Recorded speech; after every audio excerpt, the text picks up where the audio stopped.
Oh, hey, future Jim Carroll. Just wandered into the studio here and noticed I had this show kicking around from a few weeks ago. I don't know if I actually did it, but let's talk about the wait and see playbook. A lot of volatility out there, a lot of uncertainty. People just not making decisions to move forward. They're kind of waiting for events to unfold and wondering what's going to happen next. And so, what I'm witnessing with a lot of my clients is a lot of excuses. Here's the excuses people are making. And ask yourself if you're making these ones. The very first one, we need more clarity. I see a lot of folks who are sitting back going, it's volatile. There's a lot of uncertainty. We don't have a lot of clarity as to what's going to come next. Well, that's the new world that you have to innovate within. Might not be any clarity for a long time.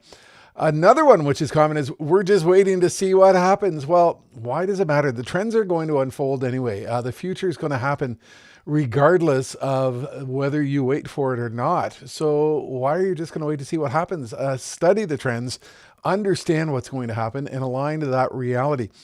A lot of other folks making the excuse, it's just not the right time for this. Well, if it's not the right time right now, when is it going to be the right time? A lot of people lose out on an opportunity because they end up waiting too long because they can't make a decision to move forward. We can't act until we know what's going on.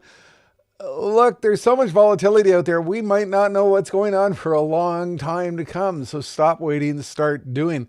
We'll just wait for things to stabilize. I don't know about you, but in my mind, things are likely to get a heck of a lot more volatile before they get any better, given what's going on out there. We just need to cut some spending. And look, everything that the history has taught us is that nobody cost cuts their way into the future. Those who sit back and focus on budget management and focus on cutting cost and deferring expenditures and holding back in the future are the ones who don't succeed. Our priority is margins, not risky experience. You'll never get ahead if you don't take any risks. There's no budget right now. This is a typical excuse. Well, make some budgets, make some room for the future. It's too risky. We have to play it safe. Well, what good is that going to do you as you try to go forward in the future? A lot of folks going, well, look, the stakes are too high to try to allow for any failure. Same type of thing.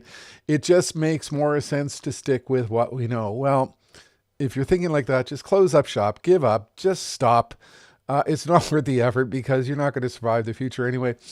We have to be really cautious right now. What is caution going to get you in a fast-moving economy? And the last one, we're just going to hunker down and wait it out. Well, you could be waiting a long time. We'll wait till things get back to normal.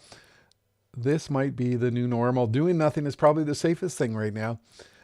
Actually, that's probably the worst thing you can be doing right now.